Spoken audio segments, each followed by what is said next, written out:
कई लोगों ने कहा गुरुजी आप हमेशा सनातन धर्म की बात करते हो, सनातनियों की बात करते हो। सनातन धर्म राम जी से चालू नहीं हुआ है, सनातन धर्म भगवान कृष्ण से चालू नहीं हुआ है। सनातन धर्म तो सतयुग से भी आगे से प्रारंभ हुआ है, जो आज तक चल रहा है।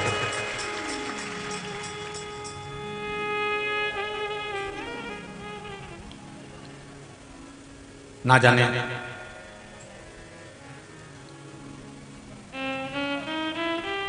त्रेता आया मेरे राम जी आ गए, द्वापर आया मेरे कृष्ण भगवान आ गए,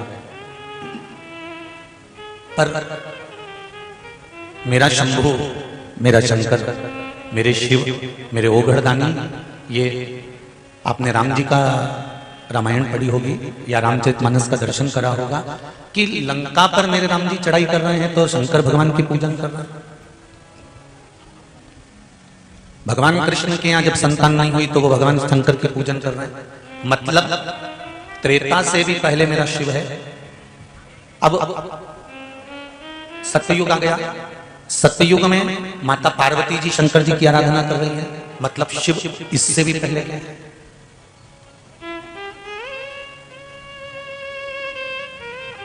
ये सभी देवी देवताओं की मूर्ति तो बाद में बन गई। सबसे पहले तो जो ब्रह्मा और भगवान विष्णु ने जो घर्षण कर कर और घिस कर अग्नि का जो शिवलिंग प्रकट करा था, एक प्रतिबिंब प्रकट करा था, मृत्यु लोक में सारी मूर्तियां देवताओं की बाद में बनी। सबसे पहले अगर इस पृथ्वी पर कोई मूर्ति होती थी तो वो केवल शिवलिंग होता था, इसके सिवा कुछ नहीं होता, कुछ भी नहीं। आज भी भारत की भूमि को जहां से तुम खोदोगे, पृथ्वी को जहां जहां से खोदना चाहो खोदना चालू कर दो, उसके नीचे शिवलिंग जरूर मिलेगा, ये निश्चित है, क्योंकि कुछ था ही नहीं शंकर के सिवा।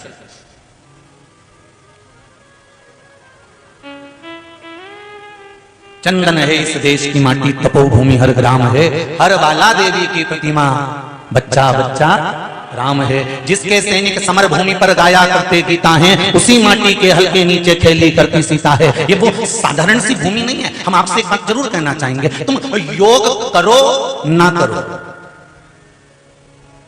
योग जानते हो ना? अरे बोलो तो समझ, जानते हो ना? तुम योग करो चाहे मत करो, पर एक बात इस व्यासपीठ से कहना चाहूंगा कि सनातनियों का सहयोग जरूर करो। योग से मतलब नहीं, सहयोग से मतलब। जब सनातन धर्म की बात आ जाए और सनातन धर्म जब सम्मुख में आकर खड़ा हो जाए और उस पर जब विरोध दिखने लगे, तब छाती ठोक कर कहना कि मैं झांसी की रानी हूं और मैं अहिल्याबाई हूं, मैं कोई साधारण नहीं हूं।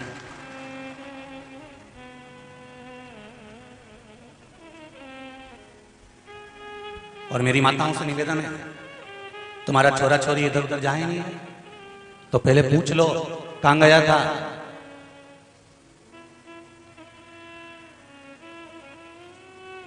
सत्कर्म की ओर बढ़े।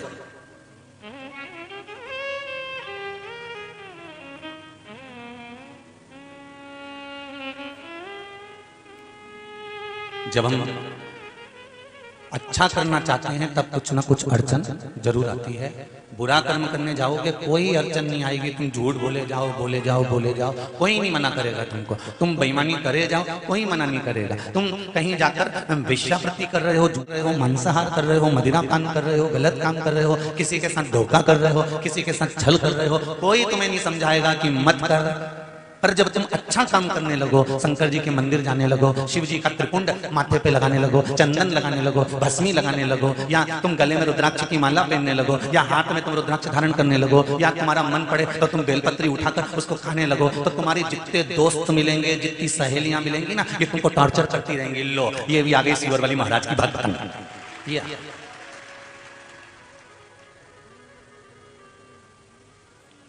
तुम शंकर मंदिर गए और तुमको टोकने वाले ढेर मिल गए। तुमने गले में रुद्राक्ष की माला पहनी और तुम्हें टोकने वाले मिल गए। तुमने हाथ में रुद्राक्ष पहना और तुम्हें टोकने वाले मिल गए। तुमने त्रिपुंड लगाया और तुम्हें टोकने वाले मिल गए। मैं तो ये नवयुवक भाइयों से कहना चाहूंगा कि अगर तुम्हारा लकी समय नहीं चल रहा हो और तुम्हें गुड लकी बनना है तो मस्तक पर सोमवार की सोमवार त्रिपुंड चंदन का लगाना प्रारंभ कर दो, तो एकदम लकी बन जाओ, ये पक्का।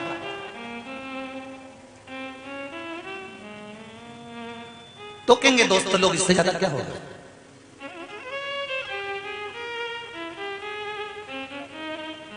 पहले हंसी उड़ती है जो धर्म की ओर बढ़ता है, सत्कर्म की ओर बढ़ता है, अच्छे कर्म की ओर जो बढ़ता है, पहले उसकी हंसी उड़ती है, फिर उसका विरोध होता है। अरे क्यों जा रहा है, क्यों चक्कर में पड़े हो, वो सियोर वाला तो पगला है, उसमें तो अक्ल नहीं है, वो तो हर कुछ बता देता है कि समी पत्ता चढ़ाओ ने, बेल पत्ता चढ़ाओ ने, ये पत्ता चढ़ाओ ने, पानी चढ़ाओ ने, धतूरा चढ़ाओ, और दुनिया पागल हुए जा रही है। अगर पागल हुए जा रही है तो आज एक किसी का व्हाट्सएप पर मैसेज था रायसेन से। आपके रिश्तेदार रहते हैं रायसेन में, किसी के, किस किस के रहते हैं, जरा हाथ उठाओ। रायसेन में कोई परिचित रहता हो तुम्हारा, अगर रहता हो तो पूछ लेना।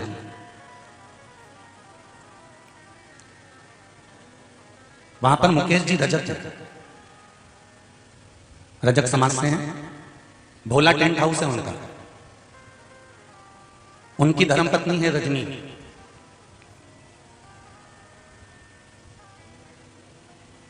जो जज की परीक्षा 50 बार दे चुकी थी पर पास नहीं हुई, हार गए। पत्नी ने कहा मैंने यूट्यूब पे सुना है कि शिव महापुराण की कथा पूरी सुन लो और जो कामना कर कर सुनो वो कामना शंकर जी पूरी करते हैं। रायसेन में गुरु जी आ रहे हैं, एक बार प्रैक्टिकल करने में क्या जाता है। और वो रजनी रजक ने अपने पति से कहा कि मैं 7 दिन रायसेन के दशहरा मैदान में शिव महापुराण की कथा सुनूंगी। मैंने सुना है यूट्यूब पे कि पंडाल में बैठकर या टीवी के सामने या मोबाइल पर भी अगर दिल लगाकर 3 घंटे कथा सुन ली जाए शिव महापुराण की तो मनोकामना 3 महीने में पूरी हो जाती है। तो हम भी तो प्रैक्टिकल करें। जज की परीक्षा दे रही थी, उसने 7 दिन शिव महापुराण की कथा पंडाल में रायसेन के दशहरा मैदान में श्रवण करी। अभी दशहरा मैदान की कथा को ज्यादा समय नहीं हुआ है। उसने पशुपति व्रत का व्याख्यान वर्णन करा, तो उसने नियम ले लिया कि मुझे पशुपति व्रत करना है। और उस बेटी ने व्हाट्सएप पर लिख कर भेजा है, फोटो भी डाला है कि गुरुजी मेरा 4था व्रत पूर्ण हुआ और मैं जज की परीक्षा में पास हो गई हूं। मैं सिविल जज बन गई हूं, मेरी सिविल जज की परीक्षा में मैं उत्तीर्ण हो गई। ये शिव कृपा।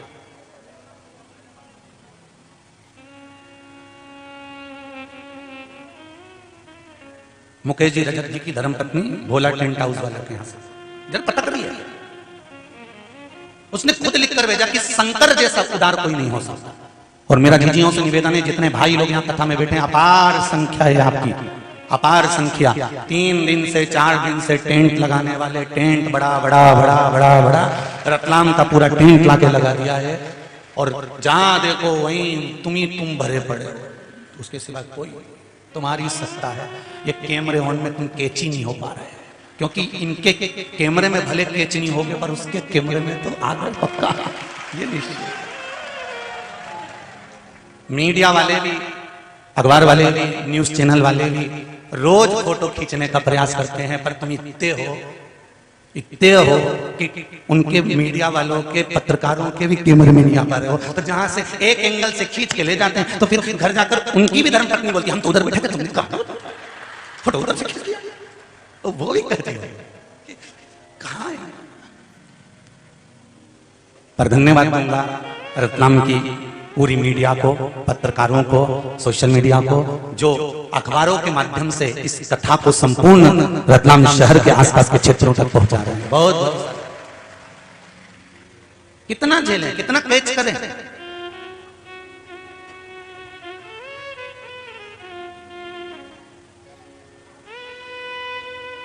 आपकी भक्ति बड़ी प्रबल है, पर एक निवेदन जरूर करूंगा कि भक्ति में दिखावा मत करना। दिल से शिव महापुराण की कथा सुन रहे हो, दिल से शंकर जी की पूजन दिल से करना। जो मांगोगे मेरा देवाधिदेव महादेव देने में देरी नहीं करेगा। दिल से मांगो, दिल से। पर तुम्हारी भक्ति के चक्कर में टेंशन हमको हो जाता है। रोज सीओर से फोन आ रहा है, गुरुजी परसों के दिन 1 ट्रक गिट्टी डलवाई थी, दूसरे दिन मालूम नहीं पड़ी। हमने कहा कहां गई, कि माताएं आती हैं, आप ही ने कहा कंकर संकर सब ले जाती है। बड़ी परेशानी। अरे तुम्हारा पाँव पड़ू जी जी, तुम्हारा हाथ जोड़ो।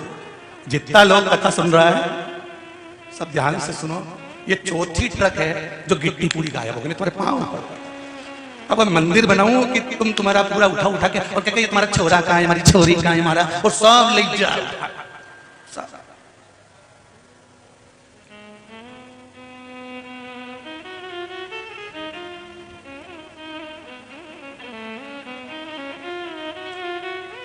करो सत्संग, करो भजन। हमने ये कहा है कि कंकर संकर है, मतलब शिव हर जगह पर विराजमान है। लता में, पत्र में, पशु में, पक्षी में, जलचर में, थलचर में, वायुचर में। और शंकर केवल कंकर में ही नहीं, जब आपका जन्म हुआ था आप भी एक पिंड थे, शिवलिंग की तरह, एक पिंड की तरह थे। और पिंड होने के बाद जब आपका जन्म हुआ तो शिव रूपी श्वास आपके शरीर को दी गई। और शिव रूपी श्वास जब आपके शरीर को दी गई, जब आदमी जब तक चल रहा है तब तक ये शरीर है। शिव रूपी श्वास जब तक इस शरीर के अंदर चल रही है तब तक ये शरीर है। और जिस दिन शिव रूपी श्वास निकल जाती है ये केवल शव बन जाता है, इसके बाद ये शरीर नहीं रहता। तो ये श्वास ही शिव है, इसको हमें पहचानना है। तुम्हारे दरवाजे पर तुम जिस परिवार में रहते हो, कुटुंब में रहते हो, नाते रिश्तों में रहते हो, तुम्हारे देवर जोतों के साथ रहते हो, तुम्हारे सास ससुर के साथ रहते हो, तुम उनको समझो कि शंकर के रूप में ये हमारा परिवार मिला हुआ है। हमें घर में जो भोजन बनाना है वो किसी दूसरे के लिए नहीं बनाना, हमें जो भोजन बनाना है हमें शंकर के लिए बनाना है। जो खाएगा वो शिव ही तो है।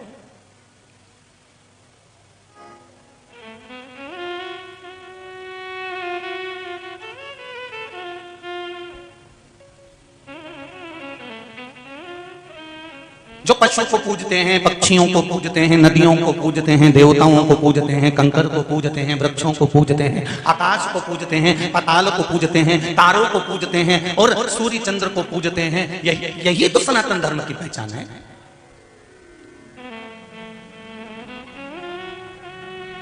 महाराज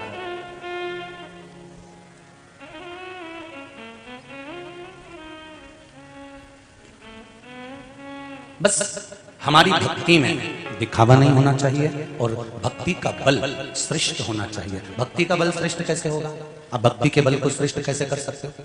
तो उसके लिए भी शिव महापुराण की कथा कहती है कि हमें हमारे भजन का अहंकार नहीं करना, हमें हमारी पूजन का अहंकार नहीं करना।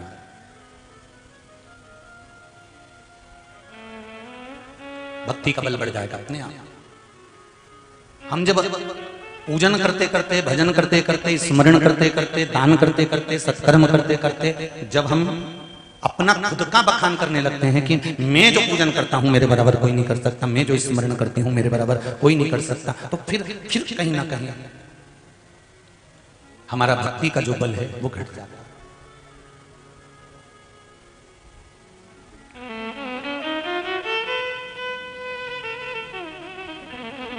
भक्ति करो और दिल से करो। आप भी करो। कल कथा कह रही थी चांगुना की कि अपने बेटे को भजन का बल दिया, एक फल शिवजी को दिया, वही फल उसने खाया तो वो फल का बाल बांका नहीं हो पाया। बाद में बेटा दौड़ कर आया और उसने भी भोजन करा। फिर वो थाली में मांस नहीं रहा था, 56 भोग बन गए थे।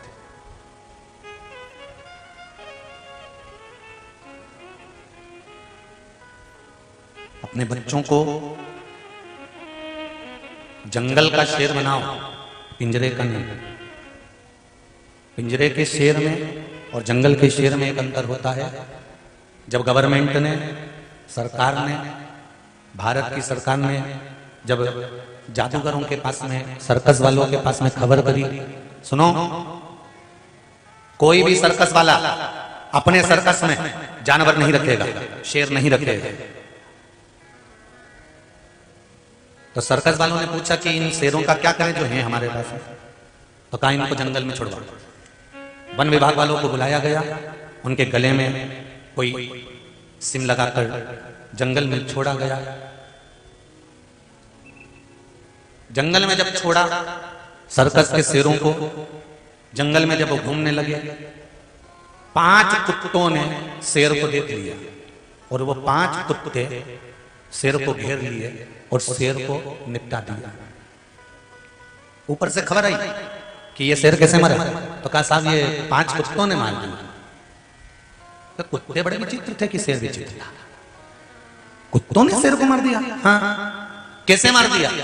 तो कहा साहब जो जंगल का शेर होता है नहीं सर, वो शेर दमदार होता है। जो पिंजरे में रहकर बड़ा होता है ना, उसका शिकार तो कुत्ते कभी भी कर जाते हैं, कभी भी। मैं सीधी सीधी तो नहीं कह सकता, पर समझ जाना रे तुम सब लोग। इस व्यासपीठ की मर्यादा रखकर शब्द कहूंगा, पर उसमें आपको समझना होगा। पिंजरे के शेर को कुत्तों ने मार दिया। अपने बच्चों को पिंजरे का शेर मत बनाना कि दबा दबा कर रखा जाए। मत जा, मत जा, दिख नहीं रहा कितनी गलत स्थिति चल रही है, कहां जा रहा? और दबा दे, और दबा दे, और दबा दे, और डुकरिया तू निपटी और 5 कुत्ते इसको निपटा जाएंगे। इसलिए सनातन धर्म कह रहा है शेर बनो और वो भी जंगल का।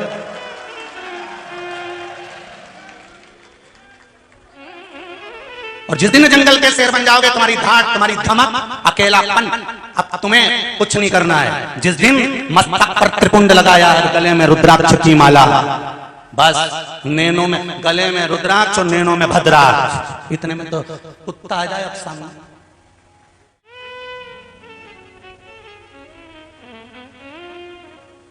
आ जाए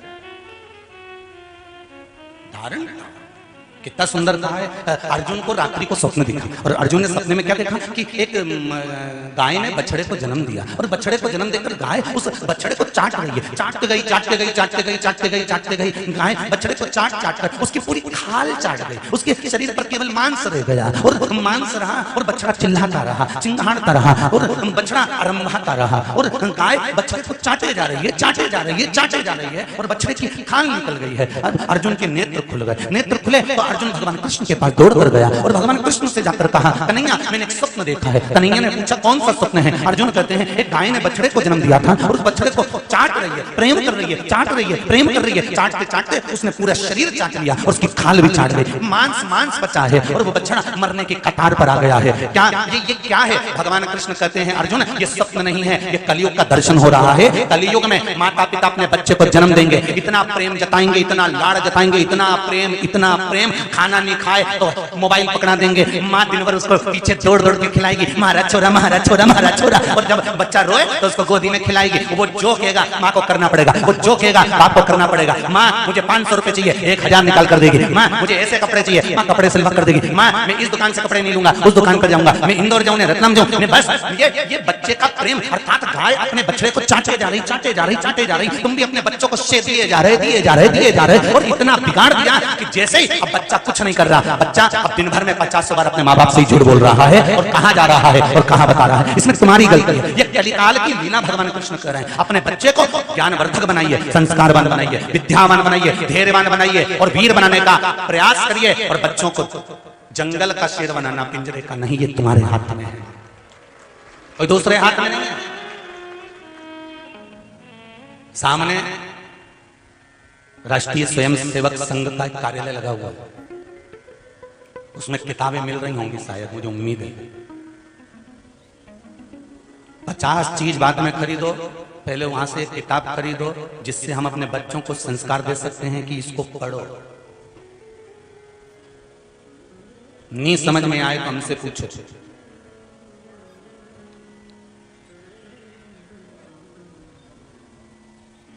अपने एसी का कमरा नहीं छूटता, हैंडसेट नहीं छूटता।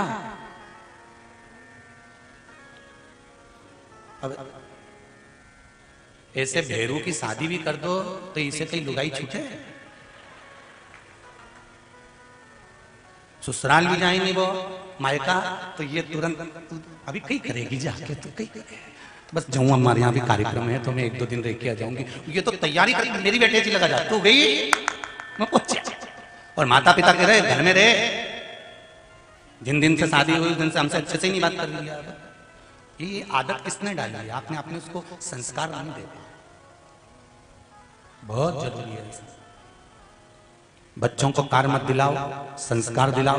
कार दिलाओगे तो बच्चे बेच कर खजाएंगे, संस्कार दिलाओगे तो कारों की लाइन लगा देंगे तुम्हारे पुत्र, तुम्हारी पुत्री।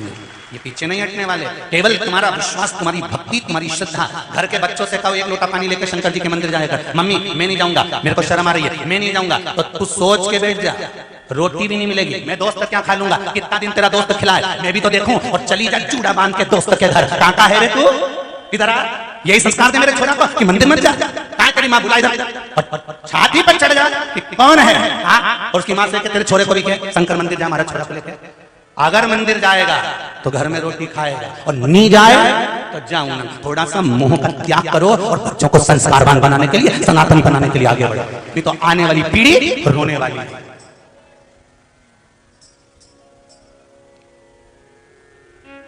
पति दुकान से आए, तुम्हें मालूम है इतनी बजे दुकान से आएगा, मोबाइल में कथा लगा दो शिव महापुराण की।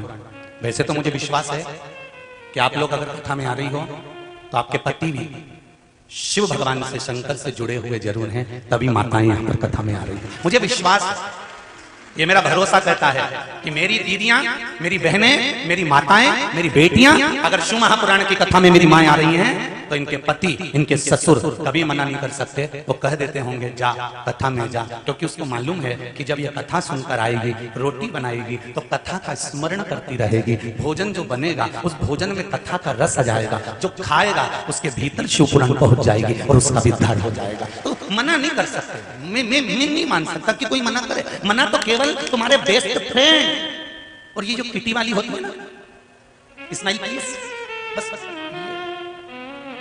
ये कभी कभी मना कर सकती है। अरे मोबाइल बंद करना, दिख नहीं रहा सब किटी में बैठी हैं।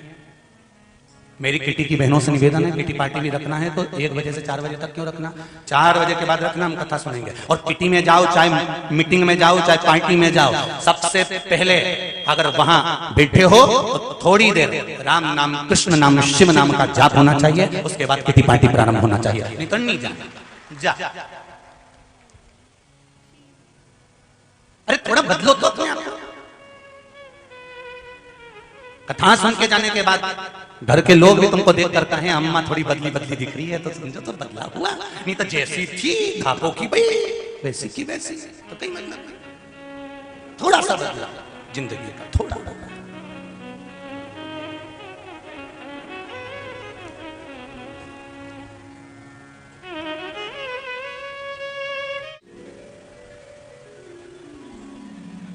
चित्तवृत्ति में, भगवान की अविरल भक्ति में जो सुख है वो सुख कहीं।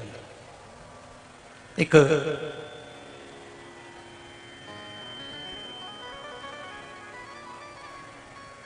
बार माता पार्वती जी तप साधना में बैठी हुई,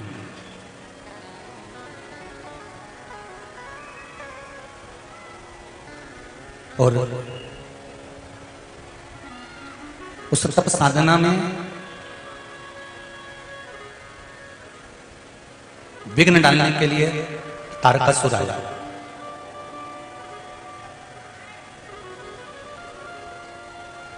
कभी कभी जिनसे आस लगाकर बैठते हैं ना, वो भी दुख देकर चले जाते हैं। कभी कभी जिन पर विश्वास कर कर बैठते हैं वो भी दुख देकर चले जाते हैं। पर शिव महापुराण की कथा कहती है, बुरा कर्म करने वाला व्यक्ति कितना भी बुरा कर्म कर कर चले जाए, उसको उस कर्म का दंड मिलेगा जरूर। बस आप एक काम जरूर करना कि उसके रंग में रंग कर आप बुरा करना मत प्रारंभ कर दो। एक संत गंगा जी का स्नान कर कर आ रहे हैं, और एक व्यक्ति जो उनसे ईर्ष्या रखता है, जलन रखता है, उनसे ईर्ष्या का भाव रखता है, वो पेड़ पर चढ़ा हुआ है और उनके ऊपर पान थूक रहा है।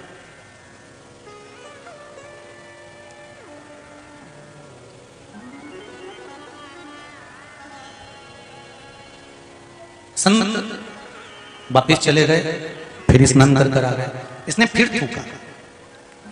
संत फिर चले गए, फिर आया, इसने फिर थूका। आखिरी में इसके मुख में जितना पान का थूक था वो सब समाप्त हो गया।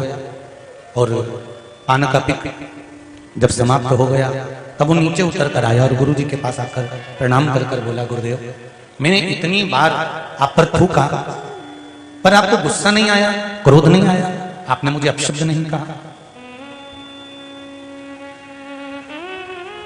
गुरु जी बोले,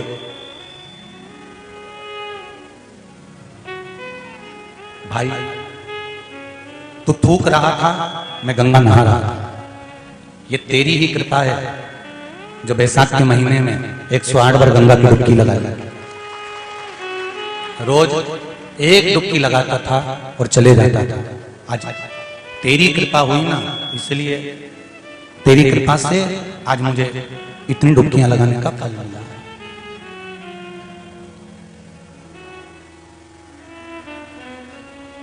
सामने वाला गलत करे, करने दो, अब शब्द बोले, बोलने दो, गालियां दे, देन दो, आड़ा टेढ़ा काम करे, करने दो, पर हमें नहीं करना। ये पार्वती माता का चरित्र कर रहा है। माता पार्वती तब साधना में लगी रही, उन्हें कोई मतलब नहीं कि तारकासुर कर क्या रहा है।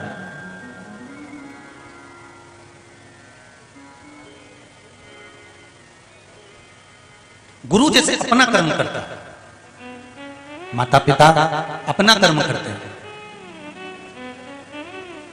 बस गुरु का काम क्या है?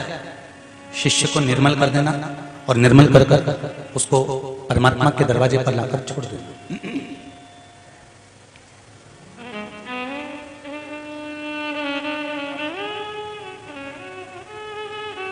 धोबी को देखा है तुम लोगों ने? धोबी, उसके कपड़े से कोई लड़ाई है क्या? धोबी की कपड़े से कोई उसकी परेशानी है क्या? कपड़े से कोई उसका विवाद है क्या? अरे बोलो तो जम के। नहीं है, नहीं। जब उसके कपड़े से लड़ाई नहीं है, विवाद नहीं है, परेशानी नहीं है, फिर वो कपड़े को इतना क्यों रगड़ता है? कपड़े को ले जाएगा गर्म पानी में, उसको उगालेगा, डालेगा, फिर घाट पे ले जाके जो कूट पत्थर पे, और बच जाएगा तो मोगरी से कूट, मोगरी से बच जाएगा तो ब्रश से रगड़, रगड़ने के बाद में फिर पानी में पच्छी, फिर पच्छी, फिर पच्छी, फिर धूप में डाल दिया 2-3 घंटे के लिए, कड़क की धूप उसमें पटक दिया, फिर वापिस लाया, प्रेस गरम करी और गरम प्रेस के ऊपर ढक के और उसका सारा सल मिटा दिया, और सल मिटा के घड़ी करके फिर उसको ले जाके सेठ जी के यहाँ वापिस दे दिया। अब धोबी की कपड़े से कोई लड़ाई है क्या? अरे बोलो तो जम के। नहीं है, नहीं।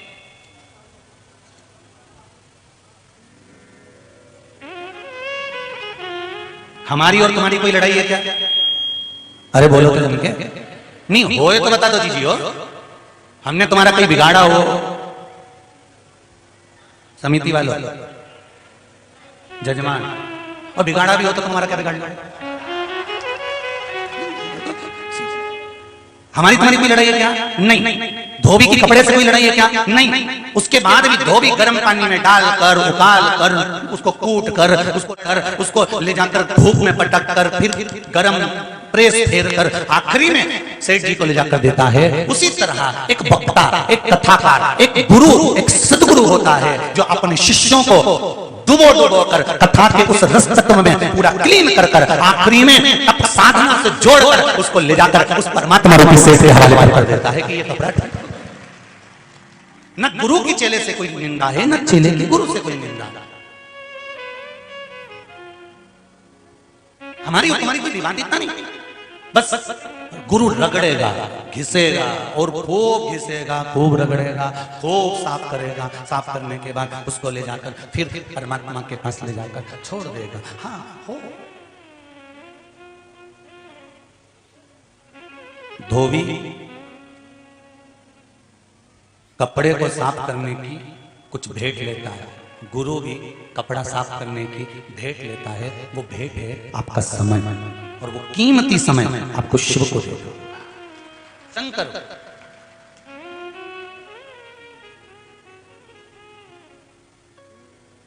कीमती समय है। आज सवेरे एक माता जी कह रही थी, गुरु जी कथा करते हैं तो कितनी दक्षिणा लेते हैं? हमने कहा यही तो जजमाने हैं तुम्हारे सामने, इनसे पूछ लेना। 50 लाख दिए कि 20 लाख दिए कि 10 लाख दिए कि 40 लाख दिए कि 25 लाख दिए कि 30 लाख दिए कि 1 करोड़ दिए, कितने दिए? जजमान से पूछना तो बताएगा। और रायसेन कथा कर आए उन जजमान से पूछना, आले कोसा करके आए उनसे पूछ लो, हरिद्वार करके आए उनसे पूछ लो, दूसरे यहाँ बैठे हैं सूरत वाले 4 कथा करवा चुके इनसे पूछ लो कि सियोर वाला महाराज कितना लेता है। बेलपत्र जो चढ़ी है, इससे बड़ी कोई कीमत सियोर वाले महाराज के लिए नहीं है हमारा। कोई कहे 50 लाख ने, 25 लाख ने, 20 लाख ने, 40 लाख ने, 30 लाख, यही जजमान है। पूछ लेना एकांत में कि 10 लाख की, 8 लाख की, 7 लाख बता दे किसी और वाला महाराज लेके गया। केवल एक बेलपत्र और शिव भक्ति तुम्हारी। हाँ, इतना जरूर कहूंगा कि जो आते हैं उनके बैठने की व्यवस्था और माइक कथा की व्यवस्था ये जरूरी है, और पानी की व्यवस्था जरूरी है, जिससे कोई को तकलीफ ना हो, ये जरूर करो। भजन करो, कीर्तन करो, स्मरण करो। गुरु वो धोबी है जो रगड़ेगा, कूटेगा, पीसेगा, सब कुछ करेगा और आपको क्लीन कर देगा, आपको साफ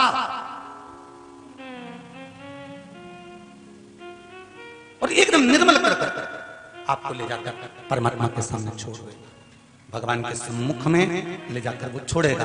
क्योंकि जैसे कपड़े को धोने के बाद, धोबी क्लीन करने के बाद में सेठ जी को देता है, गुरु भी आपके जीवन को निर्मल कर कर परमात्मा को दे देता है कि अब ये तुम्हारा हो गया, अब ये भटकने वाला नहीं है, अब ये तुम्हारा हो चुका।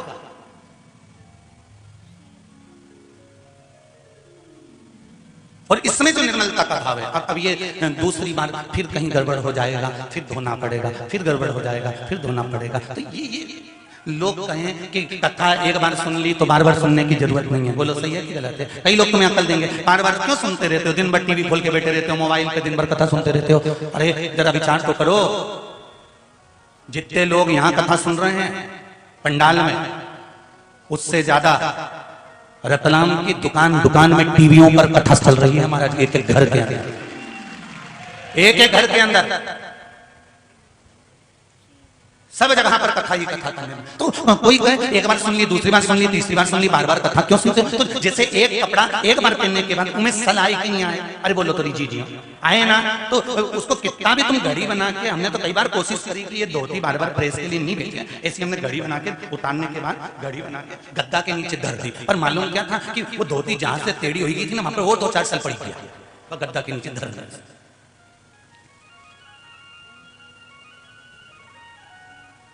जितनी बार कपड़े पहनोगे उतनी बार सल होंगे, जितनी बार संसार सागर में भटकोगे उतने जिंदगी में सल होते चले जाते हैं। और वो सल कोई गुरु, धोबी, शिष्य, कपड़ा, साबुन, सिरजनहार, सत्संग शिला पर धोइए निक से रंग अपार। बस गुरु किसी धोबी के समान होगा जो धोकर साफ कर देगा एकदम। तुम्हारे घर में इलायची है? के घर में सबके यहाँ? आज जाके इलायची को उठा के सूंघना, ठीक है? सूंघने के बाद वापिस रखना और वो ओकली में डाल लेना, उस खलबत्ता में, वो के बाद उसे दोचना या बेलन चकोटी को पीसना, फिर सूंघना। दोनों में खुशबू सबसे ज्यादा कब आएगी? अरे बोलो, जब वो उठ जाएगी, पिस जाएगी, उसकी खुशबू बढ़ती चली जाएगी। बस इंसान भी ऐसा ही है। संसार की ओखली में उसका जन्म हुआ है, परिवार के मूसल से वो फूटा जा रहा है। समाज के लोग, परिवार के लोग, कुटुंब के लोग उसको फूटते हैं और दुनिया के लोग कहते हैं हम बड़े दुखी हो गए, दुखी हो गए। दुखी नहीं हुए हो, इलायची को जितना पीसा जाता है वो उतनी खुशबू देती है। संसार में आने के बाद जितना दुख झेलोगे उतनी जीवन की प्रसन्नता होगी। आपकी खुशबू आप खुद बढ़ा सकते हो। आपकी खुशबू कब बढ़ेगी? जब आप दुख झेलना चालू कर दोगे। जरा जरा सी देर में बहू उनके देती हम तो बड़े दुखी हो गए, हम तो मर जाए तो अच्छा, तुम मरो।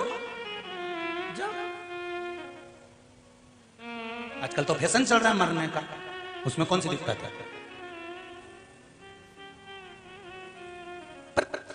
ये कुआं में डूब के मर जाना, तालाब में डूब के मर जाना, रेल के नीचे मर जाना, कहीं से कूद के मर जाना, ने कुछ खा के मर जाना, ये तो ओल्ड फैशन है। न्यू फैशन लाओ मरने का। ये फैशन तो ओल्ड है, फांसी लगा लेना। ये तो जब तुम साड़ी नई तरह की नई डिजाइन की पहनो तो मरो भी तो नई डिजाइन में। क्या ये सल्फास खा लूं, फांसी लगा लूं, ट्रेन के नीचे जाऊं, पानी में डूब के मर जाऊं, ये कर लूं, मैं आग लगा लूं, मैं ये कर लूं। अरे तुम उस घर की बेटियां हो, तुम्हें आग लगाने की जरूरत नहीं है। बोल दो क्या? अरे जी तुम्हें क्या आग लगाना? फैशन चेंज कर।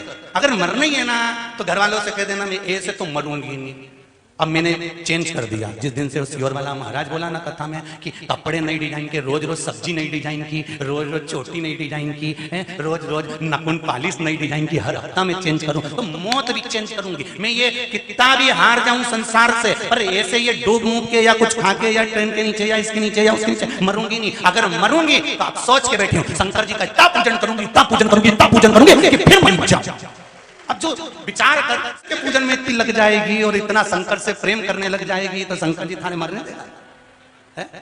जिसको जो प्रेम करता है उसका मोबाइल खो जाता है तो जो प्रेम करने वाला होता है ना वो कहता तू घबराए काहे को, नया दिला तू था तू काहे को चिंता कर। मैं तो कल कथा में गई थी हमारा मोबाइल खो गया, तो काहे को चिंता करे, कल तेरे पास नया पहुंच जाएगा। कौन लाएगा, तू चिंता क्यों करे, मैं तो बच्चा तू था तू कथा में निकलेगी ना जब थारा हाथ में हैंडसेट पकड़े। बस शंकर जी भी ऐसा है, एक बार मेरे भोलेनाथ से दिल लगा लो, एक बार मेरे शंकर से दिल लगा लिया और ऐसा दिल लगाओ, ऐसा दिल लगाओ, ऐसा दिल लगाओ जैसे नहीं बोलो जैसे पत्नी पति से, छोरी छोरा से, उस तरह का बेटी बाप से जैसे स्नेह करती है और बेटा माँ से स्नेह करता है, ऐसा दिल मेरे शंकर से लगा लो, फिर तुम्हारा खर्चा शंकर उठाएगा पक्का। जो दिल लगा लेते ना उसका खर्चा उसको उठाना ही नहीं पड़ता। चल अंगूठी चल, हैंडसेट चल, मोबाइल का बिल चल, अब बीट लूं 2 मिनट में। अब तुमने उससे दिल लगाया तो वो खर्चा उठाए, तो एक बार उससे दिल लगाकर तो देखो कि तुम्हारे पूरे परिवार का खर्चा वो उठाएगा। कौन? देव अधिदेव महा, उससे दिल लगाकर देखो एक बार, और जब दिल लगा लिया तो फिर क्या सोचना।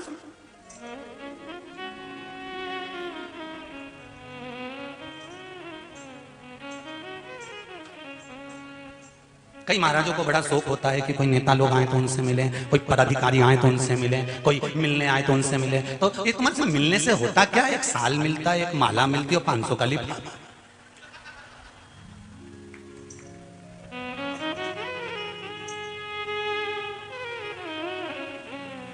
सही है, तुमसे मिलने से मिलेगा क्या, एक माला, एक लिफाफा 500 और साल।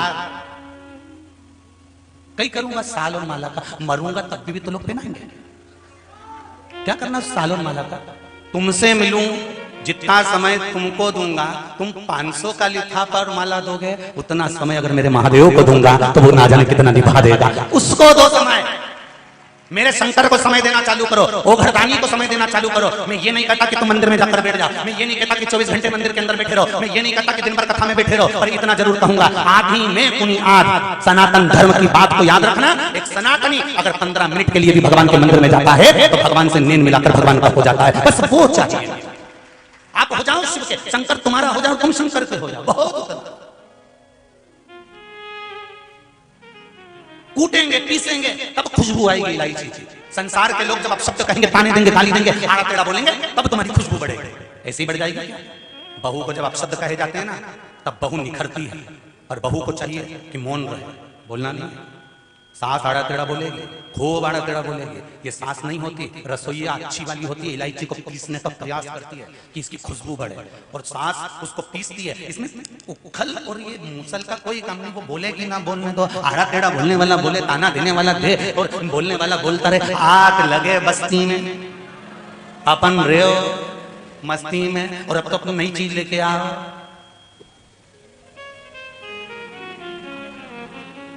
अब क्यों हंसे हो रहे हो, क्यों हो?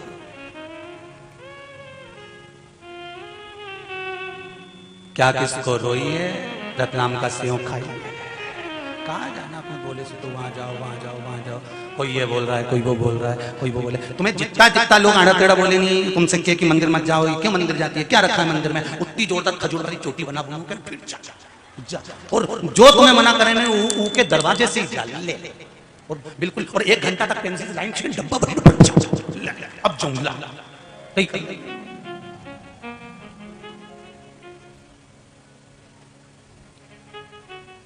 अरे भाई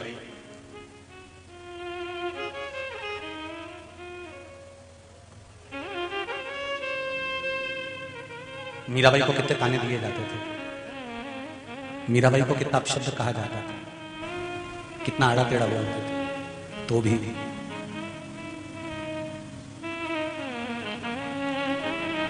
उसकी चित्त, उसकी वृत्ति, मन सांवरिया में लगा रहता था। फिर वही बात आ गई, प्रेम करोगे तो जहर भी अमृत कर देगा, इतना बल मेरे शिव में है। जहर भी, भक्ति का बल प्रबल होता है। जब हृदय, चित्त, वृत्ति, मन लगा हो मेरे भगवान में, तो भगवान क्यों ना सकता। आप शिव से इस मन को, इस चित्त को शंकर से लगाओ तो देखिए, माँ जगत जननी, माँ पार्वती, माँ भवानी तप कर रही हैं। तारकासुर आया, उस तारकासुर ने देखा कि एक काम करता हूं कि ये जो बच्चा होगा, कार्तिकेय जी का जो जन्म होगा, शरानंद जो पैदा होंगे, जन्म लेंगे, इसको मार दूंगा।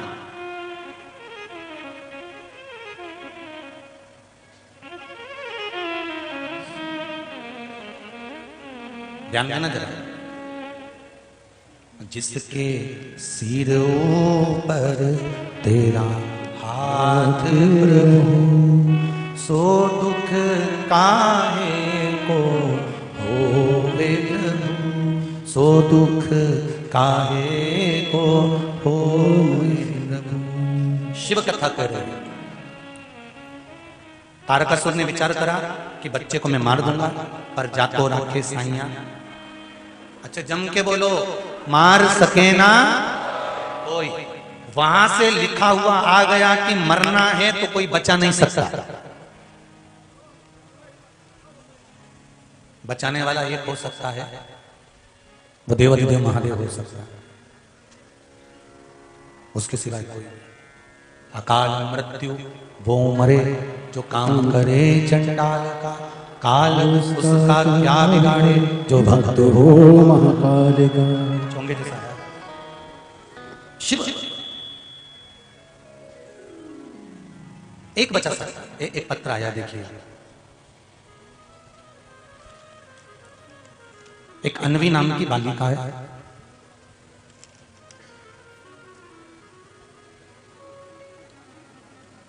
माता का नाम बीना है, पिताजी का नाम जयसिंह है, पेटलावत के हैं।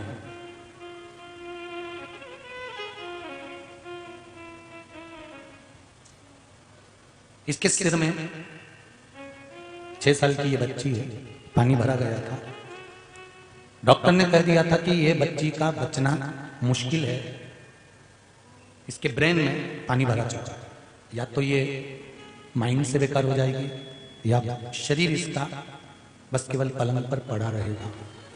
शायद इसका फोटो जिनके हम रुके हैं, जिस बंगले में, भवन में, उनने शायद टीवी चैनल वालों को भी दिखाया होगा, हो तो जरूर दिखाना, चैनल वालों के पास में अगर हो, आस्था वालों के पास। तो ये बच्ची के ब्रेन में पानी भरा गया था। डॉक्टर ने कह दिया था कि ये बच्ची बचेगी नहीं, अगर बच गई तो ये पलंग पर लाश की तरह पड़ी रहेगी। पर इसकी मां ने पशुपति व्रत करना प्रारंभ करा, और पशुपति व्रत के चलते ही मन में ये विचार कर लिया कि पशुपति व्रत करते करते ही बीच में ही ऑपरेशन कराना है, और देखना है कि इसको शंकर जी सही करते हैं कि डॉक्टर सही करता है। अब ये विचार करना, अगर बच्ची का फोटो हो तो अवश्य दिखाएं। और जो डॉक्टर ने ऑपरेशन करना प्रारंभ करा, ब्रेन के पानी को उदर के माध्यम से नली डालकर निकालना प्रारंभ करा। शिव की कृपा क्या होती है कि इंदौर के डॉक्टर भी आश्चर्य में पड़े हुए हैं कि ये बच्ची को तो कोमा में चले जाना था, बॉडी पड़ी रहना थी, पर ये बच्ची वापस ठीक होकर अपने घर आ गई है। ये शिव की कृपा, ये शंकर की दया। फिर निवेदन करूंगा शंकर भगवान पर, एक लोटा जल, एक चावल का दाना, या एक बेलपत्र, या सूर्य नारायण भगवान को, भास्कर देव को चढ़ाया गया जल कभी खाली नहीं जा सकता। एक पत्र हो।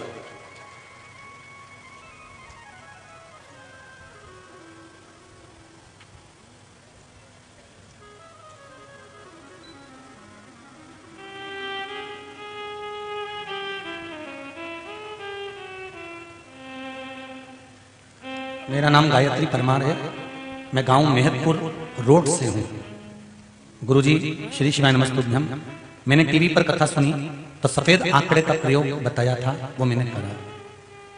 गर्भवती हूँ, मेरा 5वां महीना चल रहा है। मेरे 3रे महीने में सोनोग्राफी में जब करवाई थी तो उसमें बच्चादानी के अंदर बच्चे के पास में गठन बता दी थी।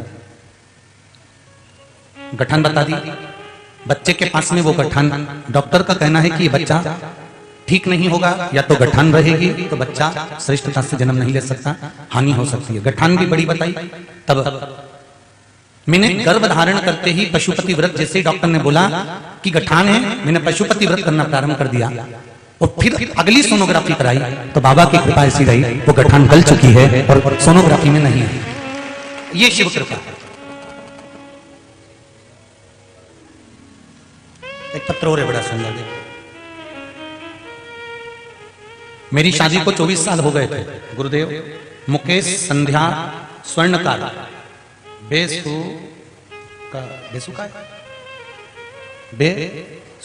बेसुला से हैं। मुकेश संध्या स्वर्णकार बेसुला से हैं। मेरी शादी को 24 साल हो गए थे। 2 मेरी बालिकाएं थीं। लोग मुझे ताने देते थे कि बेटियां हैं, बेटियां हैं, बेटियां हैं। पुत्र नहीं, वंश कौन बढ़ाएगा, आगे कौन लेकर जाएगा। एक बार टीवी पर कथा श्रवण कर ली और उस कथा को सुनकर मैंने देवादिदेव महादेव से प्रार्थना करी, अगर तू पक्का है और शंकर की कथा वो मिश्रा जी छाती ठोक ठोक के अगर शिव पोथी में बल है तो मेरे घर में 24 साल के बाद एक पुत्र हो जाए। और भगवान की कृपा से मेरे यहाँ 24 साल बाद एक पुत्र की प्राप्ति हो गई। 24 वर्ष के बाद में मेरे यहाँ पुत्र आ गया। ये शिव कृपा, ये शंकर की कृपा, ये शिव की कृपा। शंभु मानो घड़ी दुख काटो, दया करी निदर्शन आपो। जब तक शिव की कृपा नहीं होती, ऐसा फिर निवेदन करूंगा, ऐसा कौन ये पत्र भरे पड़े हैं जीजियों, पढ़ने की ही फुर्सत नहीं। कथा वाचे कि पत्र पढ़े ढेर, अभी तो इतने पढ़े हैं, ढेर लगे हुए पत्रों, और केवल इन पत्रों में आपका विश्वास है। लोग कहते हैं शंकर भगवान हैं, हमने कहा ये सिग्नेचर करके भी गाया, देख लीजिए, ये शिव है, वो कृपा करता है।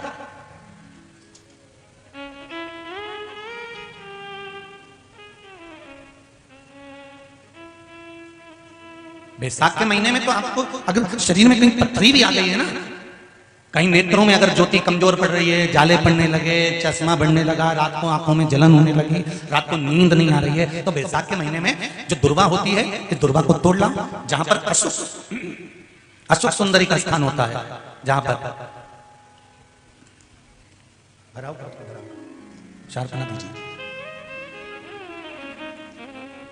अशोक सुंदरी का जो स्थान होता है, उस अशोक सुंदरी के स्थान पर उस दुर्वा को रख दो और कुंदकेश्वर महादेव का नाम लेना।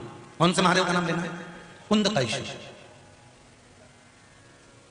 उस दुर्वा को उठा कर लिया। बैसाख के महीने में कोई भी तिथि, कोई भी दिन, कोई भी वार आप बैसाख के महीने में कर सकते हो। उस दुर्वा को लेकर आओ, लगभग 20-25 दुर्वा लेना, उसको लेकर आइए। सुबह सुबह कुंदकेश्वर महादेव का नाम लेकर उसको खाना प्रारंभ कर दीजिए। एक दुर्वा रोज खाओ। जो पथरी है या नेत्रों में तकलीफ है या कोई ना कोई रात्रि को नींद नहीं आना, बेचैनी हो जाना, घबराहट होना, धीरे धीरे धीरे धीरे 20 दिन की वो दुर्वा है, 20 दुर्वा एक एक दिन खाना चालू करो। 4 या 5 दिन लगेंगे, अपने आप आपको कोई गोली खाने की जरूरत नहीं पड़ेगी, नींद अपने आप आना प्रारंभ हो जाएगी और बेचैनी। अशोक सुंदरी वाली जगह पर दुर्वा समर्पित कर कर कुंदकेश्वर महादेव का नाम लेकर, कौन सा महादेव?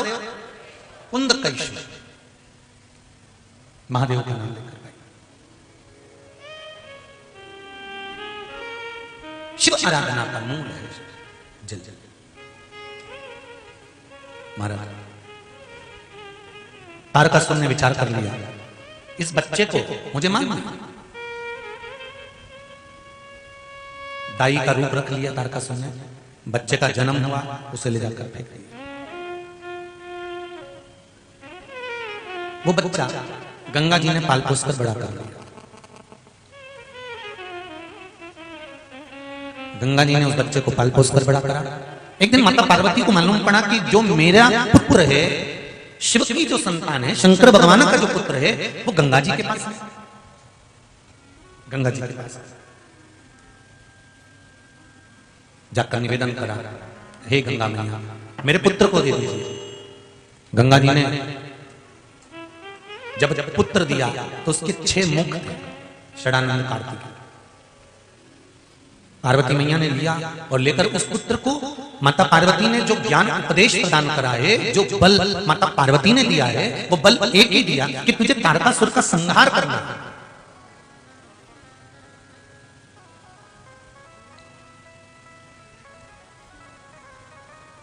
राम और परशुराम, ठीक है, दोनों के दर्शन करें कि नहीं करें आप लोग? अरे बोलो जम के करें। एक भगवान विष्णु का एक अवतार है राम के रूप में, और भगवान विष्णु का दूसरा अवतार है परशुराम जी के रूप में। राम और परशुराम, मेरे राम भगवान और परशुराम भगवान में क्या अंतर है? बोलो जरा जम के बताओ जरा, क्या अंतर होगा राम जी में और परशुराम जी में?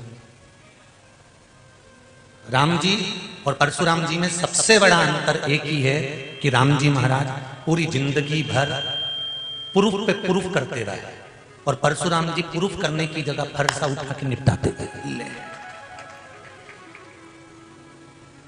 त्रेता में राम जी की जरूरत थी प्रूफ करने की, कलयुग में राम जी जैसे प्रूफ करने की जरूरत नहीं है, केवल फरसा उठाना है और आगे बढ़ते जाना है, अपने आप प्रूफ हो जाएगा। राम और परशुराम जी में एक अंतर सबसे बड़ा है, राम जी महाराज ने सीता जी को लेकर आए, फिर प्रूफ करा, अग्नि परीक्षा हुई, प्रूफ करा, हर जगह पर मेरे राघव जी को, मेरे राम जी महाराज को, मेरे भगवान राम को प्रूफ करना पड़ा। और कली काल में हमें राम जैसे प्रूफ करने की जरूरत ना पड़े।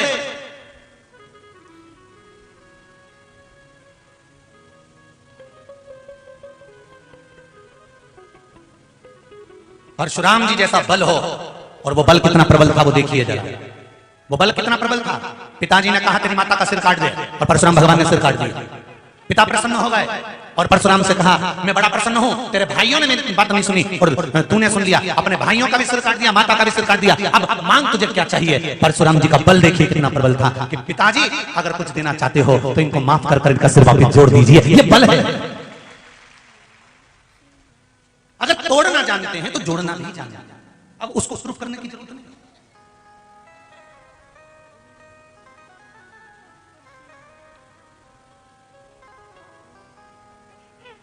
यहां केवल एक भक्ति का बल प्रबल कर लो। मेरी माताओं से, मेरे भाइयों से, लाखों करोड़ों लोग शिव महापुराण की कथा जो आस्था चैनल पर और फेसबुक यूट्यूब पर सुन रहे हैं, उनसे भी कहूंगा, अगर लक्ष्मी नहीं आ रही, संपदा नहीं आ रही, व्यापार नहीं चल रहा, तकलीफ बहुत ज्यादा हो रही है, कष्ट पर कष्ट बढ़ रहा है, कोई अच्छा कर्म हो ही नहीं रहा, वैशाख के महीने में एक बीते से नाप कर छोटा सा सफेद वस्त्र ले लो, उस वस्त्र में 108 चावल के दाने रख लीजिए, एक सफेद पुष्प की पत्ती या पुष्प जो मिल जाए वो रख लो, फूल भी ना मिले तो एक चावल का दाना अलग से रख लीजिए। बैसाख के महीने में उसको अपने घर के जहां परिंदा होता है, मटका होता है, पानी भरने का स्थान होता है, जहां पर हम पानी पीने का भरते हैं, वहां उसको एक कटोरी में रख लीजिए। 3 दिन बैसाख के महीने में कोई सी भी तिथि, चाहे आप दूज, तीज, चतुर्थी ले लो, चाहे पंचमी, छठ, सप्तमी ले लो, चाहे अष्टमी, नवमी, दशमी ले लो, उसको रख दीजिए 3 दिन तक। चौथे दिन घी का दिया लेकर, वो पोटली लेकर, कुछ भेंट लेकर, जो आपकी मर्जी पड़े, दान के भाव से घी का दिया शिव जी के मंदिर में लगा दीजिए, और जो पोटली और जो भेंट है वो किसी भी ब्राह्मण जन को, गुरुजन को, किसी को भी प्रदान कर दीजिए। अगर ब्राह्मण जन, गुरुजन नहीं ले तो कोई इसका मोल तत्व समझता हो, कोई सौभाग्यवती माताएं हो, कोई बहन बेटियां हो, उनको भी आप दे सकते। ये लक्ष्मी की वृद्धि करने का, संपदा, रोग, आनंद, सुख प्रदान, इस रोग के लिए तो नहीं कर सकते, पर संपदा के लिए सबसे प्रबल है संपदा। कोई अगर आपका धन खाकर चले गया है, पैसा नहीं दे रहा, बस आप शिव मंदिर में जब दिया लगाएंगे और इसको वापस शिव मंदिर से पोटली को लेकर आएंगे, चाहे तो मंदिर में कोई ब्राह्मण देवता हो, पंडित जी हो, उनको भी दे सकते हैं, या किसी को भी दें, उस समय पर आपका स्मरण। दीप लगाते समय, दिया लगाते समय स्मरण होना चाहिए कि मेरा पैसा इतना गया हुआ है, बाबा ये रकम डूब गई है, ये पैसा चले गया है, ये प्राप्त होना चाहिए, मेरा व्यापार बढ़ना चाहिए। शिव करे, अरे तेरा ही दिया मैंने खाया पिया है, तेरा शुक्रिया है, तेरा शुक्रिया है, मुझे भोले बाबा ने बहुत दे दिया है, तेरा शुक्रिया है, तेरा शुक्रिया है। शिव की आराधना की ओर अग्रसर हो। तारकासुर का संहार भगवान कार्तिकेय ने करा है, सदानंद ने करा है, और तारकासुर का संहार करने के लिए आगे बढ़े। पर माता पार्वती जी ने एक शब्द कहा है कार्तिकेय को कि इस तारकासुर के हृदय में शिव बसे हुए हैं। जिसके हृदय में शंकर बसा हुआ है, उसके हृदय में बाण नहीं लगना चाहिए, चोट नहीं पहुंचनी चाहिए।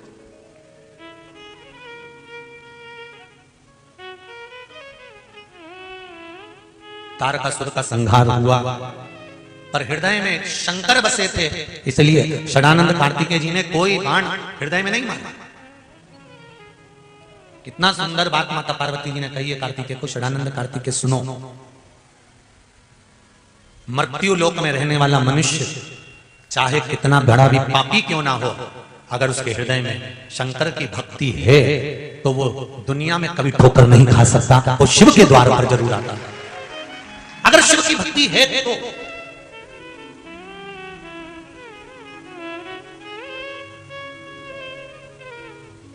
शंकर की भक्ति कभी खानी नहीं जाती। शंकर पर चढ़ाया गया एक लोटा जल, शंकर पर चढ़ाया गया एक चावल का दाना, शंकर भगवान पर समर्पित कर दी एक बेलपत्र, शंकर भगवान को दिया गया एक दाना अन्न का भी अगर तुमने शिव को समर्पित करा है तो वो खाली नहीं जा सकता।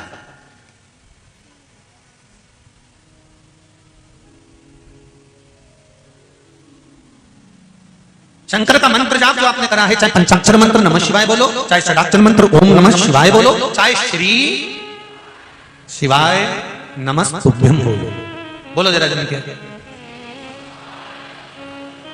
श्री शिवाय नमस्तुभ्यम, श्री शिवाय नमस्तुभ्यम, श्री शिवाय नमस्तुभ्यम।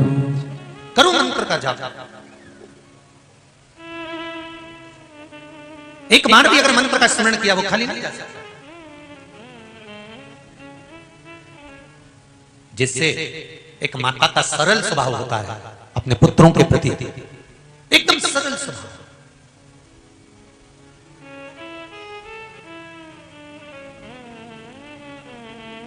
वैसा ही परमात्मा का एकदम सरल स्वभाव होता है। अच्छा, कई लोग प्रश्न करते हैं, गुरुजी भगवान विष्णु का काम है संचार करना, ब्रह्मा जी का काम है सृष्टि की रचना करना, और शंकर भगवान का काम है संहार करना।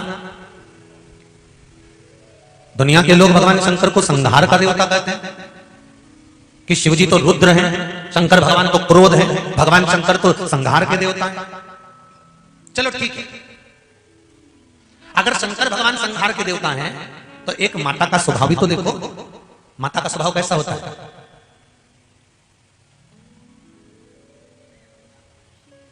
500 रुपए बेटा मांगता है, मां कितने देती है? 100 रुपए। कितने देती है? 100। बेटा एक रोटी मांगता है, मां कितनी देती है? जम के बोलो जरा। 2।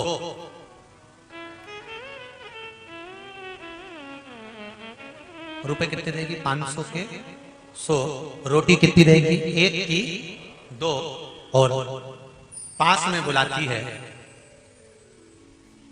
और बुलाकर कहती है बिल्कुल नहीं मारूंगी, पास तो है, और जैसे ही हाथ लग जाता है कूट देती है। ऐसी मां होती है।